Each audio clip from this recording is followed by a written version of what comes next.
Ini adalah kisah tentang pengkhianatan yang paling gelap, kisah yang melibatkan darah, keluarga, dan rahasia yang disimpan rapat-rapat. Elizabeth Baldonado yang berusia 17 tahun. Dia menangis sedih. Dia bingung karena pacarnya yang bernama Josh J. Ruiz yang biasa dipanggil J, baru beberapa jam yang lalu ditemukan tewas tertembak secara misterius di sebuah gang. Yang membuat tragedi ini semakin menyedihkan, Elizabeth pada saat itu sedang mengandung anak dari J, yaitu pacarnya, yang baru saja tewas tadi. Lalu di sampingnya ada sang ibu dari Elizabeth yang bernama Ortiz Chavez. Dia sedang berusaha menenangkan putrinya yang sedang menangis. Tapi Elizabeth tidak sadar kalau ibunya sedang menyimpan rahasia yang sangat gelap, yaitu sebuah rahasia yang akan menghancurkan satu persatu kehidupan dari keluarga mereka. Saat para detektif mulai mempertanyakan banyak pertanyaan kepada Elizabeth, para detektif juga semakin banyak mendapatkan petunjuk yang mengarah ke keluarga Elizabeth itu sendiri. Your mom's car is on video leaving the homicide. You seriously think that they did it? Yes. My mom loved that child. Ironisnya, hanya karena ingin menutupi perbuatan kejinya, sang ibu rela mengorbankan anak-anaknya sendiri.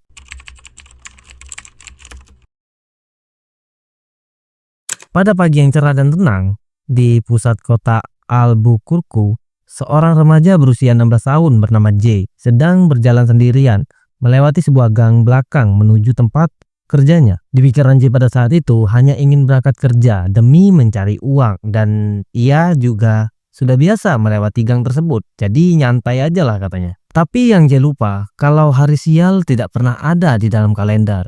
Rest in peace J. Kemudian ada seorang pembunuh sedang menunggunya.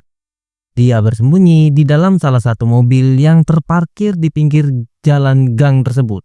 Tiba-tiba satu tembakan meledak dan satu buah peluru bersarang di kepalanya. Dalam hitungan detik, nyawa J pun tidak terselamatkan. Kemudian si penembak juga menghilang dengan cepat. Dalam hitungan menit, panggilan darurat 911 membanjiri kantor polisi. Setelah mendapatkan panggilan darurat, tanpa waktu lama petugas polisi menuju TKP, dan di sana mereka disambut pemandangan yang sangat mengerikan. Polisi melihat ada seseorang remaja laki-laki yang tergeletak di aspal. Dia tidak bergerak, dipenuhi dengan darah yang menggenang di bagian bawah kepalanya. Sepertinya ia ditembak tepat di atas pelipisnya. Pada saat di TKP, polisi bingung dikarenakan tidak ada senjata, tidak ada sidik jari yang membekas juga, dan tidak ada bukti yang jelas. Lalu polisi harus mencari tahu nih, siapa dia dan apa penyebab dia tewas di sini. Tak lama kemudian, ada dua orang saksi mata melapor pada saat polisi berada di TKP tersebut. Mereka bilang telah melihat sesuatu yang janggal setelah suara tembakan. Menurut saksi, satu tembakan dilepaskan, lalu diikuti oleh sekelompok pria tanggung yang berlarian panik. Salah satunya terlihat melompat ke dalam mobil bersama seorang gadis dan langsung tancap gas. This guy right here who shot, he was over here talking to some girl, and last minute I saw him there. I turned the corner and I heard a gunshot when I was on this side of the road, and I came back over here. The car was down. You heard one shot? Namun informasi tersebut masih belum akurat dan polisi harus mencari bukti yang kuat. Tapi sudah memberikan petunjuk awal bagi polisi. Para detektif pun tiba dan mulai penyelidikan atas tragedi yang baru saja terjadi. Saat detektif mulai memeriksa tubuh korban, mereka menemukan petunjuk kecil yang sangat penting. Yaitu korban masih memakai seragam karyawan restoran. Seragam yang ia pakai ini membawa mereka ke sebuah restoran yang bernama Lindy Diner. Sesampainya polisi dan detektif di sana, pemilik restoran langsung mengenali korban. Kata pemiliknya ini, ya namanya Josh J. Ruiz yang berusia 16 tahun katanya. Dia adalah seorang pencuci piring yang baru bekerja selama beberapa minggu yang lalu. Kemudian detektif langsung menghubungi kakek J. Dia adalah seorang pelanggan tetap di restoran tersebut. Lalu polisi memintanya untuk datang ke restoran tersebut. Dengan berat hati, para detektif harus menyampaikan kabar duka yang baru saja terjadi terhadap cucunya. Saat kakek J mendengar kabar duka tentang cucunya, dia meresponnya dengan ketenangan namun menyayat hati.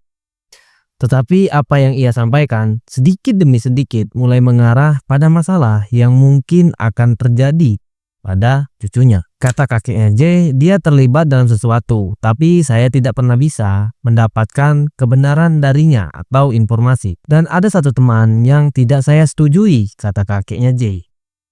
Lalu kakek J mengungkapkan detail yang semakin menambah kesedihan. J akan segera menjadi seorang ayah. Dia menelpon saya pagi ini dan bilang, there at my apartment and His she's girlfriend's pregnant. at your apartment right now? Yeah, he called me this morning and told me, "Hey, you're gonna see a great grandpa." Is what he told me. So, No kidding. Who's his girlfriend? Elizabeth, I think it's Maldonado. She's at your apartment right now? Right now, yeah. kekasih J adalah Elizabeth Baldonado yang berusia 17 tahun dan dia sedang hamil.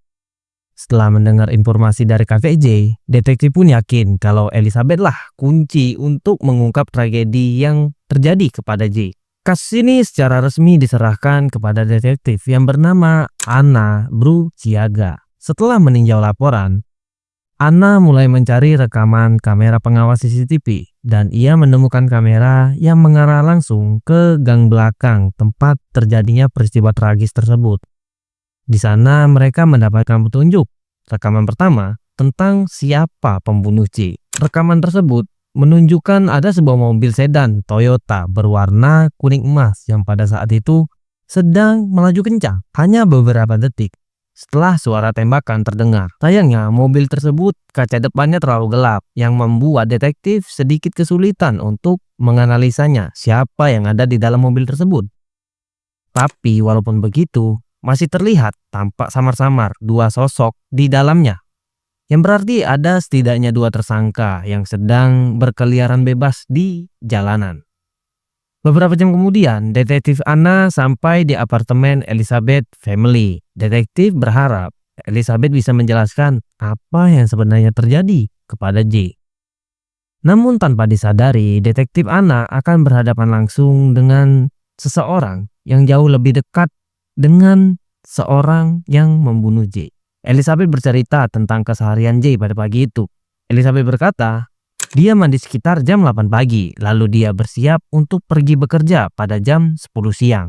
Saya sebenarnya sudah membuat janji untuk bertemu kepada J, karena kami baru tahu kalau saya sedang hamil.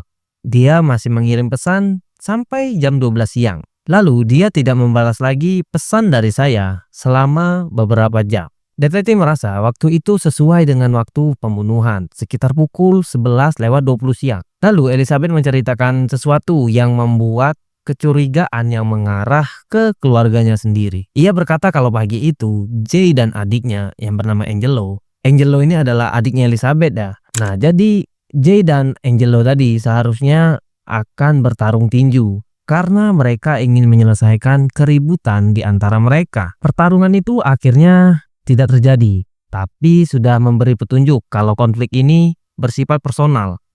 Dan detektif Anna akhirnya harus menyelidiki keterlibatannya kepada Angelo.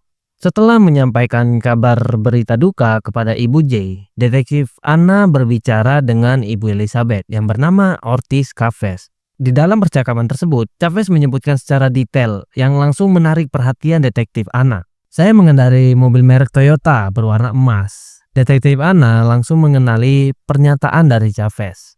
Kalau mobil sedan merek Toyota dan berwarna emas itu mirip dengan yang terekam CCTV yang pada saat itu melaju kencang setelah penembakan itu terjadi dan berada tepat di lokasi pembunuhan. Chavez menjelaskan bahwa mobilnya itu mogok pagi itu, katanya sekitar jam 10:30 pagi, dan ia meninggalkannya di pinggir jalan. Ketika detektif datang untuk memverifikasi, mobil itu sudah tidak ada dan detektif Anna mulai sedikit curiga kepada Ortiz Chavez. 40 menit kemudian, detektif kembali untuk menginterogasi Chavez secara empat mata. Kata detektif Ana, mobil Anda digunakan dalam pembunuhan hari ini. Anda ini berbohong kepada saya, katanya. Lalu Chavez ini membantah dan tetap berkata pada detektif Ana kalau mobilnya itu dicuri, katanya sekali ini. Ana kemudian mengaitkan mobil yang hilang itu dengan rencana perkelahian antara Jay dan anaknya Chavez yang bernama Angelo. Detektif Ana berkata, apa ada kemungkinan kalau anak Anda dan teman-temannya punya masalah dengan Jay? Dan Jay sekarang telah tewas dan orang-orang di sekitar TKP bilang kalau mobil Anda ada di lokasi kejadian. Kemudian, Chavez memberikan alibi kalau ia dan Angelo pada saat itu berada di Whataburger untuk wawancara kerja Angelo. Dan ia meninggalkan mobilnya di pinggir jalan untuk menemui Elizabeth. Pernyataan ini yang membuat detektif Ana melihat celah besar dan sangat janggal dari pernyataan Chavez tersebut.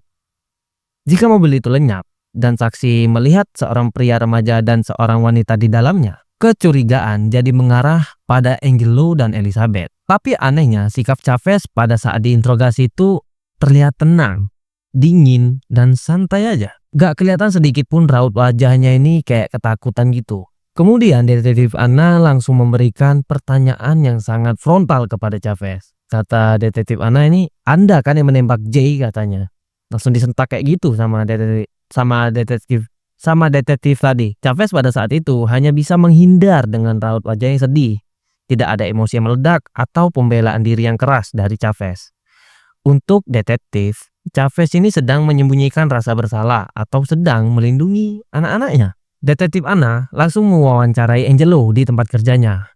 Angelo berkata kalau rencana akan bertarung tinju itu memang benar akan terjadi. Tapi ia juga bilang kalau pertarungan itu dibatalkan. Ceritanya sejalan dengan ibunya nih kali ini. Belum lama detektif mewawancarai Angelo, Chavez tiba-tiba datang. He's not even a rape, and you're not even be talking to him. He's home. But he's not in trouble, so he doesn't have to be 18 for us to talk to him. I don't understand why. I mean, it's up to him. If he doesn't want you here, he doesn't have to have you here. Huh? Yeah, this is correct. And the bar is here. I had to have him go pick up. Lalu polisi menyita semua ponsel milik keluarganya Chavez untuk mencari bukti digital. Setelah berminggu-minggu, hasil mencari bukti dari ponsel mereka telah mengungkap banyak fakta. Fakta yang pertama, Chavez terlibat langsung dalam mengatur pertarungan tinju antara Angelo dan Jay. Dan fakta yang kedua, ada sebuah kejanggalan tentang pistol. Dikarenakan Elizabeth mengirim pesan pada Jay yang berisi, saya akan ada di sana juga karena saya tidak ingin mereka mengeluarkan pistol. Fakta yang ketiga adalah hubungan Elizabeth dan Jay ini memburuk ternyata. Dan Jay sempat berkata, saya akan bicara denganmu hanya soal bayi. Tapi saya tidak akan melanjutkan hubungan kita lagi. Dan fakta yang keempat, keluarga itu ternyata berbohong. Keluarganya Elizabeth maksudnya. Jay ini ternyata sudah keluar dari rumah dan mengirim pesan kepada temannya pukul 8 pagi. Dia ini curhatlah ke temannya, katanya tuh dia kesal kenapa nih Angelo ini belum datang, ayo katanya kalau mau tarung ayo katanya. Padahal pernyataan Elizabeth sebelumnya bilang kalau Jay baru meninggalkan rumahnya pada jam 10 siang. Dan fakta yang kelima, muncul nama baru yaitu Oh, Gilbert. hi Gilbert, how are you? Hi. Can I actually talk to you, Gilbert? Gilbert ini adalah kakak laki-laki dari Elizabeth dan Angelo, berarti dia ini anak pertama nih. Pesan Gilbert menunjukkan kemarahannya pada Jay dan janji akan membalas dendam. Detektif Ana kini yakin bahwa seluruh keluarga mungkin terlibat dalam perencanaan pembunuhan tersebut. Pada saat itu, kasus sempat kejeda sebentar dikarenakan Angelo dan Elizabeth ini masih di bawah umur. Dan ibu mereka menolak mereka untuk berbicara dengan polisi. Tapi 20 hari setelah peristiwa pembunuhan, Elizabeth kebetulan menginjak usia 18 tahun. Detektif Ana yang mengetahui hal itu langsung memanfaatkan kesempatan tersebut. Detektif mulai interogasi dengan pertanyaan yang sangat tajam dan vulgar.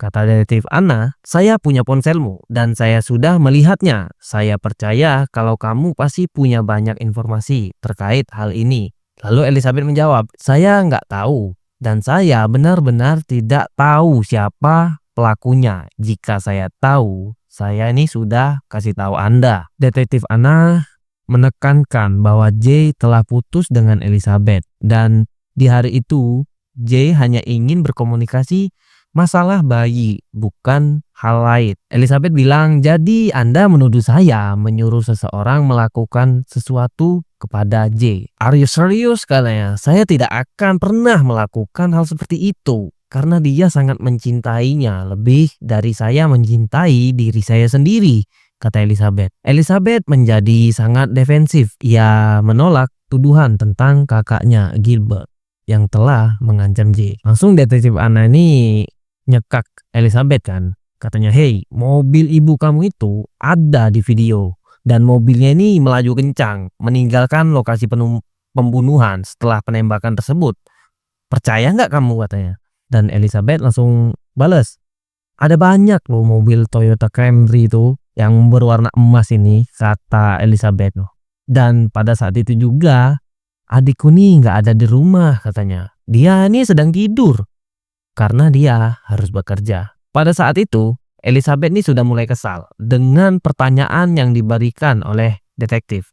Tapi juga ia nggak kuat untuk menahan rasa kesedihannya. Kemudian detektif Anna mengubah caranya. Ia mencoba pelan-pelan dan berempati dan mengatakan ia mengerti Elizabeth ini mungkin hanya melindungi keluarganya. Memang benar dia ini nggak tahu apa-apa.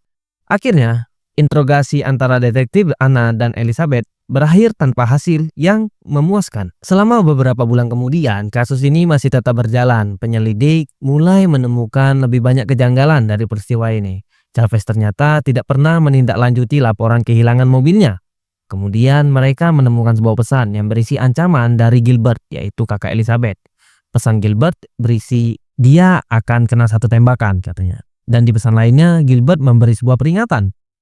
Isinya, hapus pesan kita dan jangan bilang apa-apa tentang saya. Kemudian sebuah teori baru ini muncul. Gilbert mungkin menyediakan senjata atau bahkan yang menembak J. Chavez setelah menyadari perbuatan putranya mungkin membuang mobil untuk menghilangkan jejak dan membuat kebohongan kepada polisi dan detektif. Lalu Gilbert menjadi daftar tersangka bersama Angelo. 76 hari setelah pembunuhan, detektif Anna mendatangi rumah keluarga Chavez lagi. Ia langsung berhadapan dengan Gilbert dan menyita kembali ponselnya. Saat Chavez keluar, detektif Anna langsung menahannya dan menuduh kalau dialah otak dari pertarungan dari J dan juga Angelo. Pada saat itu respon Chavez jauh lebih agresif terhadap detektif. Chavez membela diri dan berkata kalau dia ini sengaja nih membiarkan perkelahian itu terjadi karena ingin anak laki-laki mereka itu tuh belajar bergaul. Tapi sayangnya ia membocorkan pengakuan penting. Ia tahu tentang rencana perkelahian antara J dan putranya. Kasus itu masih berjalan dan sudah genap setahun. Elizabeth telah melahirkan putra dari J. Sedangkan Angelo ini nih masih berada di tahanan remaja, menunggu persidangan. Lalu sebuah telepon mengubah segalanya. Pada Maret 2023, seorang wanita menghubungi detektif. Ia mengaku telah berbicara dengan Gilbert di akun Facebook. Dan Gilbert telah mengakui siapa pembunuh J yang sebenarnya. Lalu Gilbert mengungkap rahasia yang mengejutkan. Pengakuan Gilbert mengubah alur kasus. Detektif Anna berteori bahwa Chavez mungkin sengaja memancing J ke sebuah gang belakang tersebut. Dan berpura-pura akan ada perkelahian, tapi malah menembaknya, yaitu J. Penyelidik mulai memantau panggilan penjara antara Chavez dan Angelo pada saat itu. Dalam satu panggilan, Chavez membuat pernyataan yang terdengar seperti pengakuan bersalah.